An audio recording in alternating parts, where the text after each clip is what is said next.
what this social media thing from a business point of view is all about is how can we replicate the small store in rural Newfoundland where everybody knows one another. How can we replicate that and get the same benefit out of something where you don't know the person, you don't live near the person, yet you want to provide that same, I'm going to say touchy-feely perspective that a real store provides. So that's kind of what I'm at here today, just looking at some of the tools. Now obviously, this is not intended for you to walk away from here and say, I know how to do all this stuff. We just don't have enough time for that. All I want you to take away from it is really to say, well, maybe I should switch here. To be able to say that, yeah, I could potentially use that. And I know some of you have. I know some of you have already here. So without further ado, I'm going to divert away from that for a second before I start and speak a little, put a punch in for an actus. One of the projects that we have here, one of the projects that we've done before is teach some social media. Well, one of the latest projects we have is the Business Attire Clothing Drive. And I just wanted to make you all aware of this because I know many of you may have some closets that are full. What we're trying to do is we're going to be collecting gently worn women's clothing. We're gearing it towards women. And Dee Strovich, who's not here, Dee is the brains behind this operation, and she says, well, you know, what we need to do is to kind of manage it before we get started. So we're looking for gently worn women's clothing and accessories that would be interview appropriate. And these are intended to help our students and potential members of our community who would be interested in obtaining some of that clothing move forward. So the name of the project is Savvy Accents, and we have a drop-off location at the campus. So if you have any used clothing that you'd like to get rid of that you think would be business appropriate for our students or members of the community, members of the greater community, please don't hesitate to drop it off. Or if you call the campus at 6901, we can get you connected between one of us. So what we're planning on doing is in November, we're going to have I'm going to call it a bazaar. And the bazaar is so that people can come in actually and take the clothes and use the clothes to further their career. So I think it's an excellent idea, and we think Susan Hollett was really the idea lady behind this, and between Susan and Dee, they're moving ahead. So I said I wanted to introduce that to you this afternoon and make you aware of it before I begin. So anyway, onward to it. So back to the idea of the little store, back to the idea of what can we do in order to make ourselves, no matter how big we are, how distant we are from the customer, close to the customer. Social media has the ability, or has some ability, to do that. And the great thing is that it is a minimal cost in terms of dollars and cents to your organization, but it has a lot of ability to maximize it. Now, some of you will say, well, I don't have much to do with social media because I don't think much of it. And I would argue that that might be very true, but your clients do. And if you ignore your clients, you know what tends to happen to all businesses that ignore your clients. So the driver behind you in moving forward with this is your client. And you think about how many potential of your client, how many potential clients you have that use social media, and if you could connect with them through social media, what kind of a benefit could it provide to you?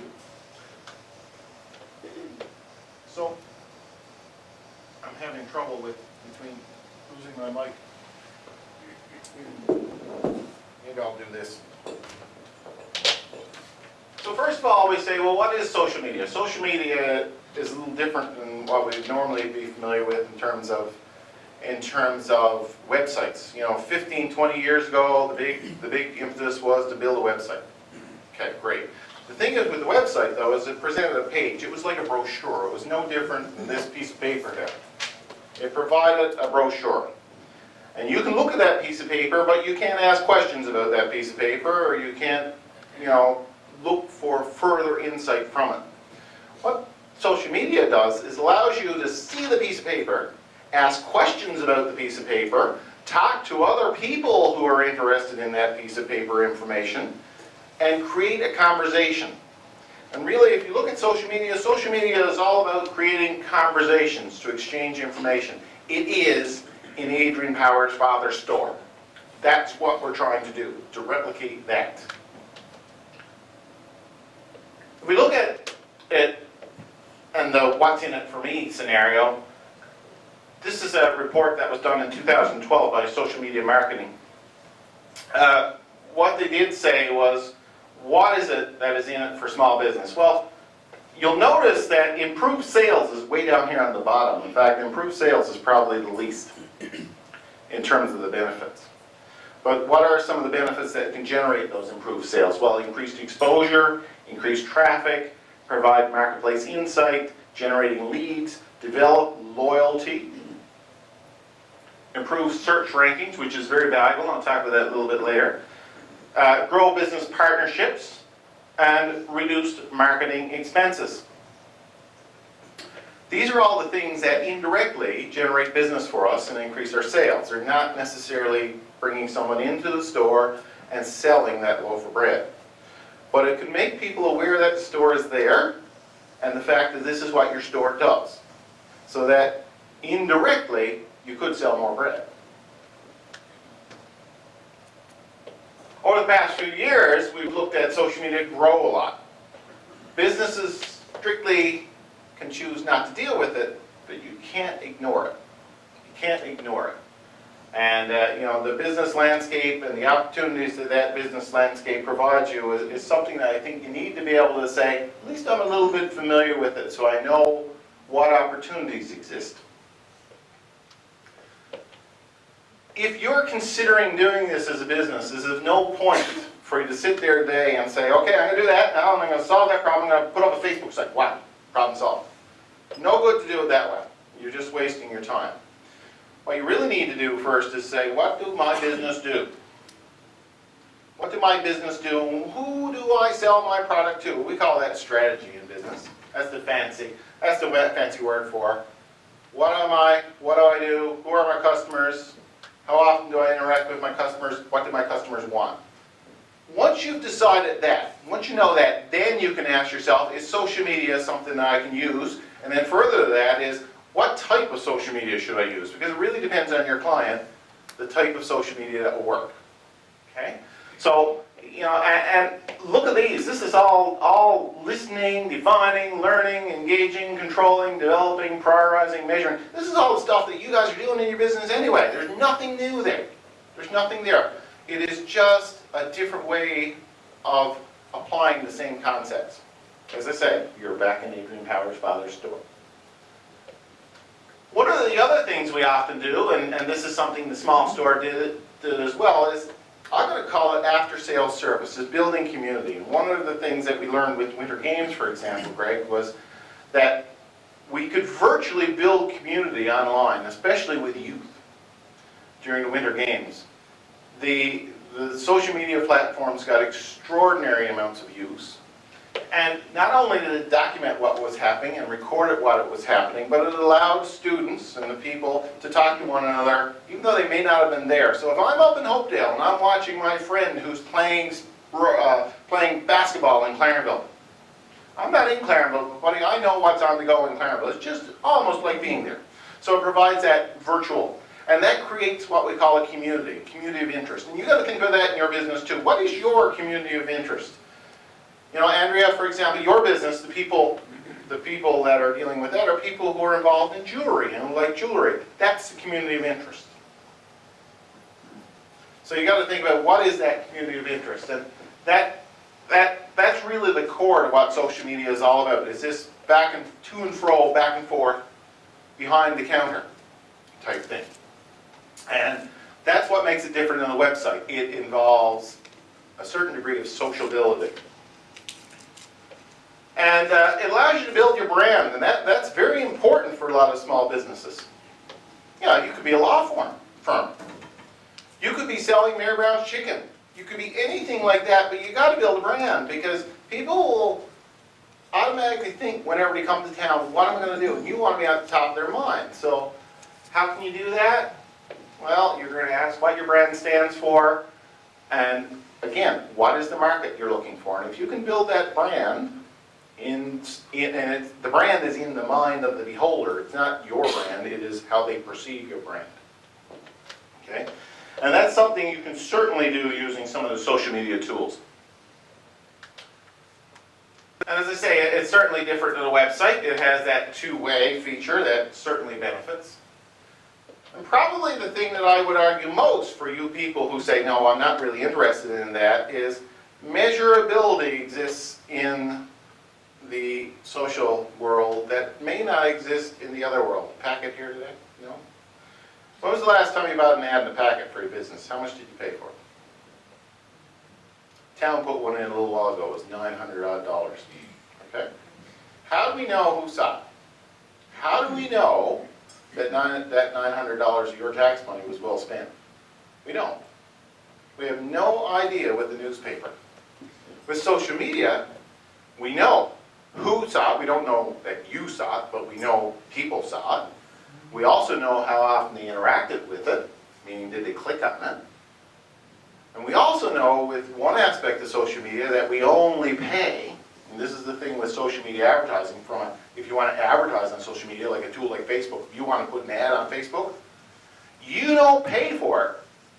If you're selling something I'm not interested in, and I see the ad there, if I don't click on it, you don't pay for it. Meaning that you haven't wasted the money of selling me something I'm not interested in buying. Once I click on it, then you pay for it as the company. That's the magic behind Facebook. Facebook, you could say, well, it's free. No, it ain't free. That's how Facebook makes their money. And that's how all the other social media platforms work. It works on the basis of direct marketing. When you go into Facebook or YouTube or any of those things, you get to write a profile. And that profile is defining you. It says what your interests are. It says your gender. It says your age. They ask you all those questions. So when you do advertising, when you buy advertising on those sites, you can target it. You can target it.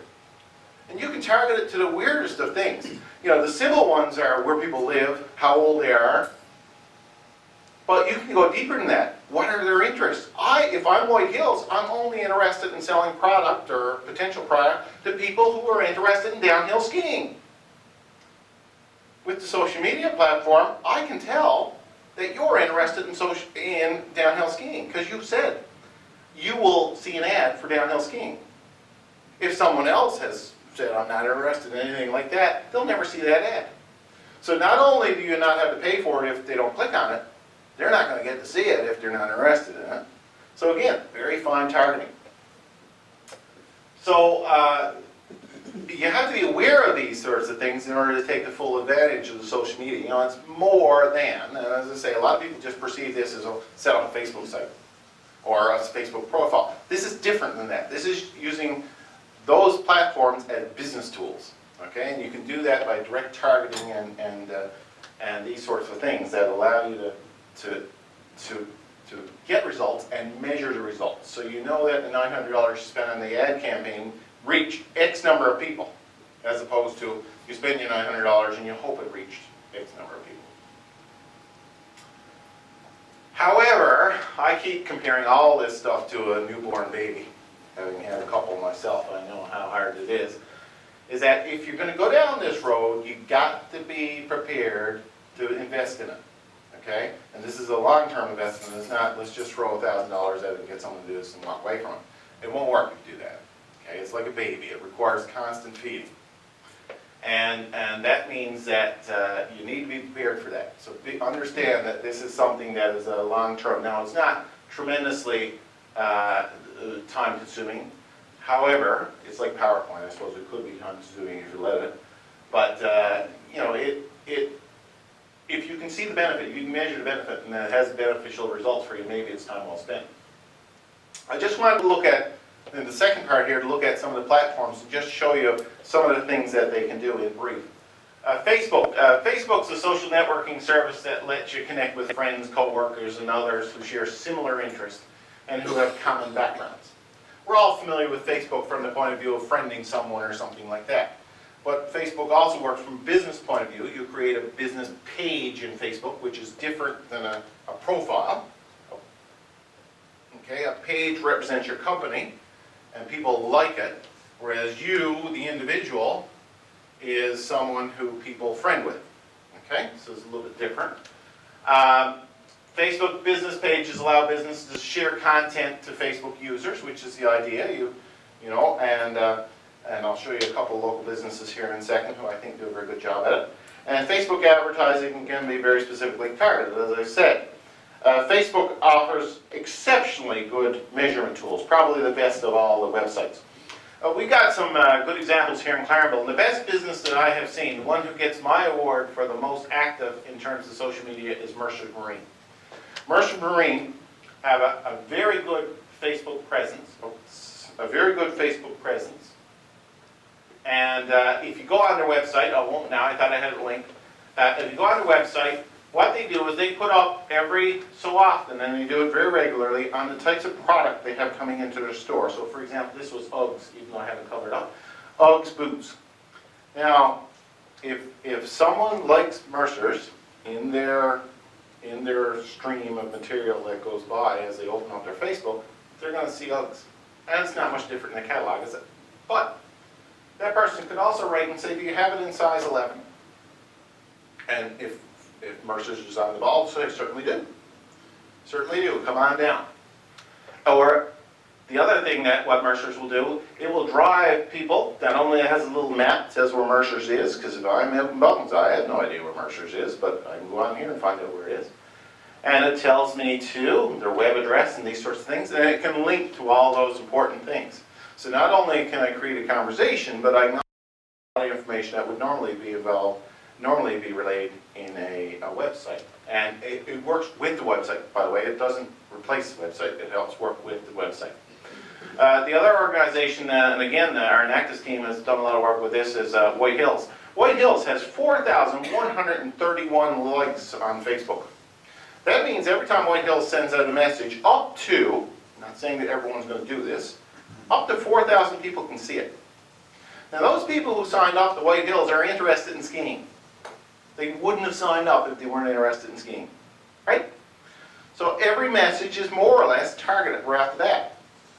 But also, what allows White Hills to do is to measure things that work and things that don't work. So if White Hills has a contest on some weekend, for example, if there's a lot of take-up on it, and it will show you when you go on the site, and I'll show you in a second, it will show you how many people actually got to see it. That's not something you do as when you're the administrator for the site. You see how many people actually saw it.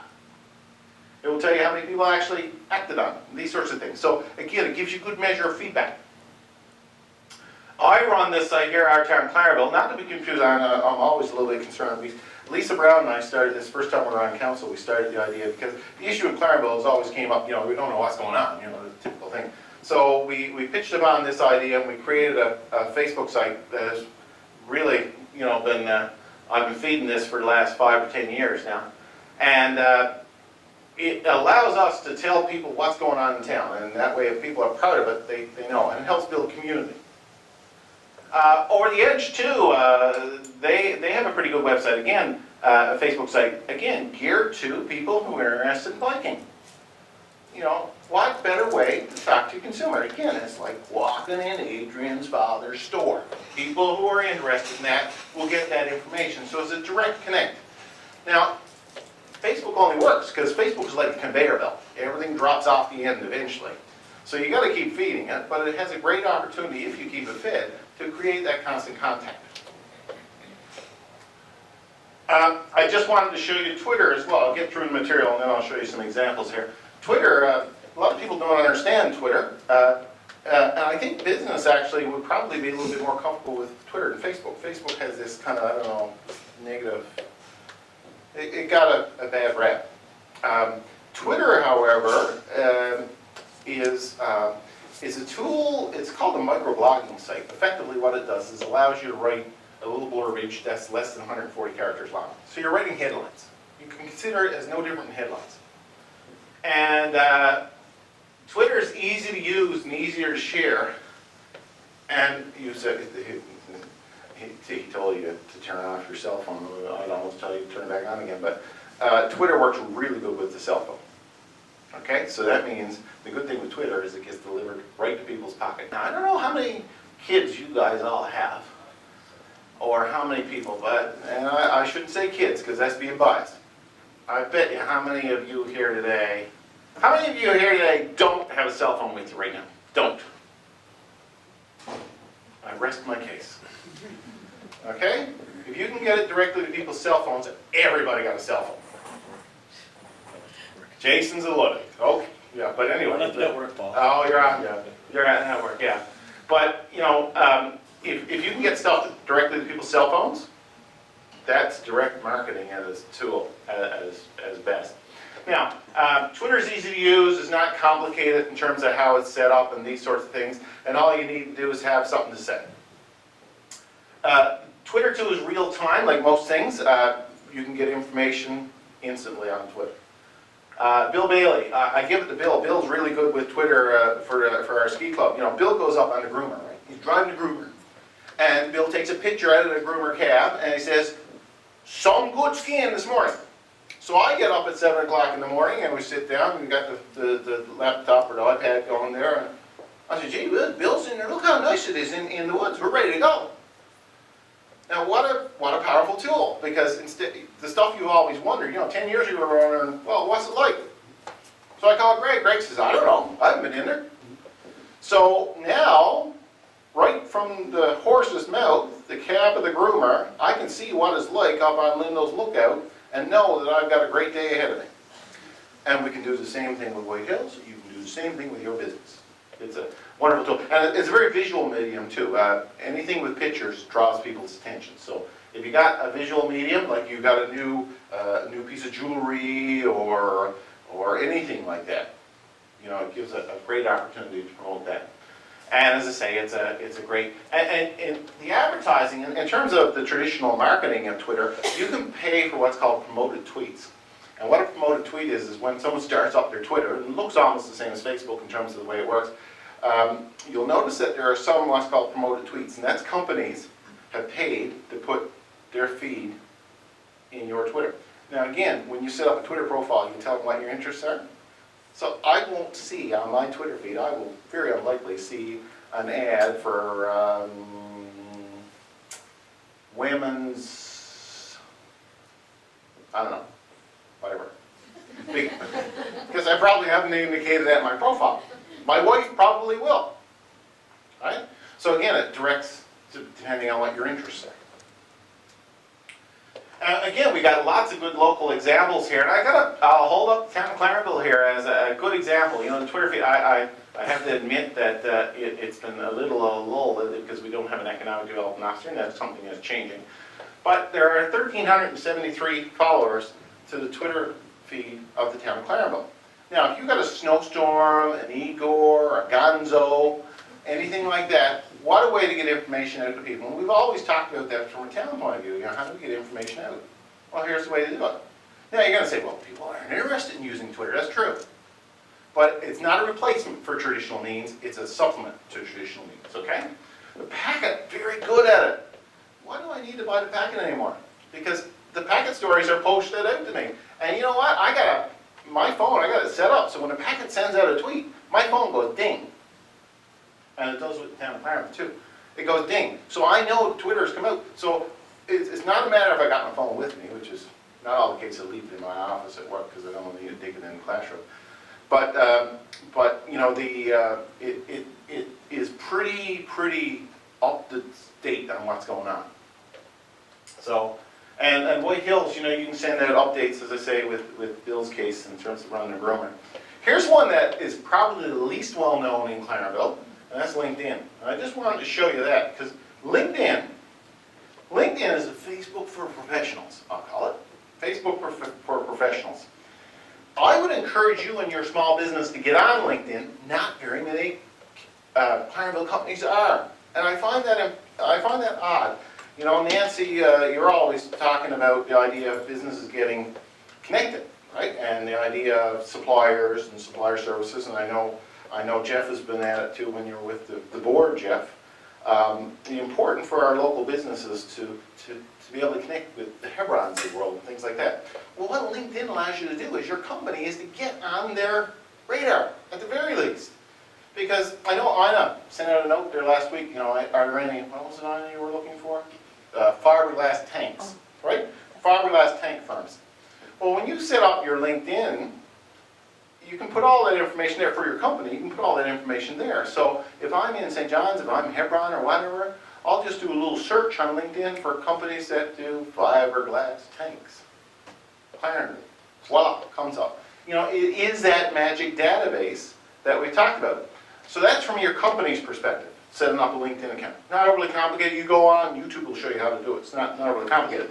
But there's the benefit that you do it. And I would encourage more Clarendon businesses to do that. I think this is probably our greatest hole that we have, the greatest gap between the opportunity and what's happening. You know, I see a lot of businesses on Facebook and see some on Twitter, but I see very few on LinkedIn. And I think that if you're the Hebrons of the world, that's probably one of the first places you're going to go. Also, from the perspective, you're all looking for employees. Everyone I talk to say, very difficult to find employees. Very difficult. Can't find them. I encourage all my students now to ensure they have a LinkedIn account before they leave. Because as an employer, you can look for people. You can use LinkedIn to look for people who meet certain qualifications and who have certain criteria. So you can do searches very easily. Okay, so Betsy Saunders comes up as a person of interest, you know, and say, well, at least I can find out a little bit about Betsy. She got a little bit of information there. It's a great way to get that type of resume type information very easily. And it's the kind of tool we've talked about for years in terms of creating a database. It is the database. And that's the one. So, you know, more than 8 in 10 employers say they have a positive online reputation. A positive online reputation influences a hiring decision. I don't know if you've hired anyone lately, but I bet you darn you've checked out your social media. Well, this one here, from the employee's perspective, this is a good place to be. From the employer's perspective, it's a good place to look. Okay. So LinkedIn is a popular one. We've got some examples. Coastal Outdoors. I give the Coastal Outdoors. They've got a good LinkedIn page there on their site. And really, this doesn't require as much maintenance, and it's not so much from a marketing perspective. It's more like this is what we provide. So this one, the good thing with LinkedIn is it's not as time hungry, or you don't need to feed it as much as the other ones. Once it's set up, you know, like for example, I don't know if you can see it very well here, the website, specialties, their industry, type, their headquarters, company size, that information that we've been putting in our these databases we built is right there. But here it is on a global level. Okay. Carnival Dental, they got a nice job they done. Again, specialties, their website, their industry, their type. If you're looking for dental offices, and here's the mother of all, here, this one, Hebron, Opportunities in Newfoundland and Labrador. They have a LinkedIn site that you'd want to link to as your company, right? You can link to this, and you'll end up on their members list. So it's just like getting on the bidders list. You know, it's not that interesting, but at least you're there, you're connected with them, and you'll get information whenever they go looking for stuff. And the good thing with LinkedIn is it sends it to your email. So if someone posts something of interest, it'll come in your email, or it can come in your email. So I encourage you all, particularly, to look at LinkedIn. YouTube. This is going to be on YouTube. YouTube. I use YouTube a lot. You don't see most of the YouTube I do. I know some of you have seen some of the YouTube I've done for town events, and I do it there too. But I do a lot of this at work for education purposes. I do a lot of courses online now. And what I've been doing over the last number of years is creating YouTube videos for the courses. Because we live in a very, very visual learning environment these days. And I'm not suggesting that anything I'm doing is good or anything like that, but at least I'm trying it. And I'm getting some positive feedback from students on doing it. And I think a lot of people are a little put off by this. They think it's too complicated. But putting up a YouTube video is no more difficult than taking a picture off your camera and loading it onto your computer. If you know how to do that, you know how to do a YouTube video. And some of the little editor programs to make it, you know, if you do a one-take wonder, you're good. But if you want to edit, the editing program is pretty simple to use too. It's not overly costly, nor is it overly complicated to do something like this anymore. And YouTube, you can create what's called a channel. And it's no different than having like your own CBC. So you have a channel where all your videos are stored. It's like a file folder, all your videos are stored in. And people can search that. And the thing is with YouTube, is it's owned by Google. So once you're there, you're easily found. So YouTube, if you want to look at YouTube, White Hills, give it to Jason Crawford, the manager in there. Jason is constantly making videos. In fact, during winter, every weekend he made a video that would show him skiing down the hill. Now, if I'm in St. John's, or if I'm in Corner Brook, and I'm going to travel this place here, Ironville, depends on where I am, I've been all over the place in the last week or so. If I'm going to come here, show me the pictures. Even better, show me the video. This is a great opportunity to be able to show. So you're not looking at extremely long, but it is something that we can do. And this is something I'm working on with the town. The video that we got there now is the one that Jody did for the Winter Games, but we're going to see more of that being used. Mayor Nancy in Calgary, Nancy, he's really good at it. He takes his iPhone, and by the way, you're wondering, you got technology, you got an iPhone, you got all the gear you need to make a YouTube video. Nancy uses his iPhone to do mayoral addresses. I can tell Fraser this. But yeah, he does it right from his iPhone, right from his office, and does a good job with it. He's the master of municipal application of social media. How am I doing for time? Because I never measured my time. I don't know where I am. You're telling me 2 minutes? Oh gosh. I'm having so much fun. I don't know about the rest of you. This happens in class too. Google. Do not forget Google. And this is, again, something that our Claremont businesses are falling down on. The way Google works is Google will go out and put the best performer at the top. So when I do a search for anything in Google, it will put performers at the top. How do you make it to the top of Google search? First of all, you pay to be there, you're up top. If you don't pay to be there, a little bit further down. If you don't do anything right, you're nowhere to be found. And I think we could do better here in Claremont with regards to getting up at the top. And one of the things that you need to do is go into Google My Business. Because what you need to do is put your business on the Google map. Okay? Because when you bring up Google Maps, and I think most of us have seen Google Maps by now, little pins will come up in the town. You fly over Claremont, for example, you see little pins. Only certain businesses are there. I'd like to see every single Claremont business there. And the way to do that is to go into Google and just say, you know, add pin to map, or just Google it. But it's called Google My Business. And you type in your business information, your business address, and when people fly into Google Maps, there's going to be a little pin there that says Mary Brown's Claremont, right there. That's where you find it. And in fact, if you use Google Maps and they type in, go to Mary Brown's, the machine will tell them if they've got an iPad or something that's hooked to the internet, it'll tell them how to get there. That's something we could do better in Claremont. And again, it would drive you business. So it's pretty straightforward. So Google search results, just to talk about that. You'll notice whenever you do a Google search, the first 2, 3, 4, whatever, and it's kind of got a blue around it, they're paid. Look, see how it's an ad? Don't assume that the top ones are always the best ones. They pay to be there. So the question is then, how do you pay to be there? It's something called Google Adwords. And all you do is Google Adwords. And you can pay Google at the top. How much does it cost? Not very much. Because if you don't, again, it's the same principle as all social media. I don't use it. If it's there and I don't click on it, you don't pay. You only pay if I click. So if I'm interested in finding Mary Brown's Claremont, and Mary Brown's comes up and I click on it, you're going to get a little bill for like 3 or 4 cents or whatever it is. But if I ignore it, you don't have to pay a thing. So what happens is Google AdWords will push yours to the top. And that's how Google makes their money. But it's a very, very powerful tool. Absolutely powerful tool. So simple to use. It's not complicated. Again, it's beyond the scope of what I'm doing here today, but use it. I think Claremont businesses could benefit if we use it. Another thing that is useful to you and it's not necessarily social media, but using Google to do that, is something called Google Alerts, okay?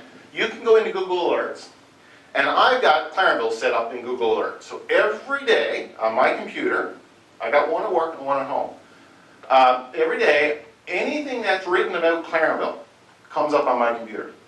That's how I can keep this Our Town stuff going, because I can't keep track of it all. But if it's printed anywhere on the internet about Claremont, it'll come up. I get an email that shows me all the things that were written about Claremont that day that ended up on the internet. You imagine if you scanned your business, anytime your business was mentioned, good, bad, or indifferent, you'd know about it. And even if it's bad, you'd know about it. You can deal with something you know about. Can't deal with anything you don't know about. Okay, so, and you just get an email on that. It's pretty straightforward. Okay, I'm almost finished. A couple things that we're going to look for in now or in the future, and this is what your business is going to have looked at. Growth mobile. Make sure, whenever you build a website or anything like that, that it is geared for mobile, because the future is mobile. The other thing, as of right now, your phone is not well entrenched here yet. Your phone pretty soon is going to be your credit card and your debit card and this sort of thing. It's going to be like when we got to use our debit cards to pay for things. You know, it's going to be that type of revolution. Your phone's going to be able to do that. Any of you who ever flew, I'm sure that you know that you can get that on that sort of thing. Quick response codes. These had a lot of potential. They came out a few years ago. I don't know if they're well used, and I don't know if it's lived up to its potential, but sometimes you see this kind of wiggly-boo. Effectively, if you got your phone, and you've got what's called a QR reader on your phone, which is an app, I just take a picture, right click, and that will bring me, believe it or not, that will bring me to the Claremont Chamber of Commerce. Now, I find that very good for the tourism industry. I don't know how many of you are here in the tourism industry, but if I'm on a trail, and I want to know about what I'm looking at, okay? I don't know what I'm looking at. I could be looking at a lighthouse, I could be looking at an iceberg, I could be looking at a whale. I take my phone, that thing is on a post. I take my phone, I click on that, and suddenly, as long as I get an internet connection, it comes up and it explains to me where I am, what I'm doing. It doesn't have to be in writing too. It could do it in terms of an audio file. And if you watch the Battery in St. John's, they got that done. A lot of things we could do there with tourism with these things. Finally, Wi-Fi. You notice Starbucks, Tim Hortons, McDonald's are all gone that direction, offering free Wi-Fi. That gets people into your stores. Put it there. It's not overly complicated to do. It's not really that much of an additional cost, because I know you all got internet connections now. But put Wi-Fi in your stores. Or make people aware it's there. That gets people in your store. Especially if you got what I call a lingering establishment. Something that you got to sit in, like a restaurant or something like that. They'll come in. You go into Starbucks down the stage, so I don't know if you're allowed in Starbucks with a laptop computer. So anyway, just in terms of getting started, as a summary, determine your business objectives for social media. Make sure you know this is right for you. As long as you know what it can do, then you can determine whether it's right for you. If you don't know what it can do, that kind of makes it a challenge. You got to build your brand, attract new customers, engage. Know your audience. Know who you're selling this to. Who is it? Pick them. Pick your main audience. That's the ones you need to go after. That's going to determine which platform you use. Facebook, younger, even though the biggest growth area in Facebook and Twitter, seniors. Don't let it fool you that it's only kids. Create the content. That's probably the most challenging part. Pick your platforms. Set your level of engagement. In other words, how much time are you planning on spending on this? Set it before you start. Don't start it unless you set it. And measure the results. Don't do it and not measure your results, because it will affect, your results will affect how you do it. And in the end, social media is a tool like many others. It's unique in that it can heighten one's visibility, broaden reach, and engage current and future customers. But it only goes to work for you when you use it strategically, and that is have a plan. Don't go out willy-nilly. Anyway, I get paid for doing a lot of this, so I'm connected everywhere. If you Google me, or if you go to this wiki spaces, you can see all the stuff I've got. And I think pretty well all of it is, if you know where to look, it's all pretty Even my courses are all on the World Web. And that is my presentation. I invite your questions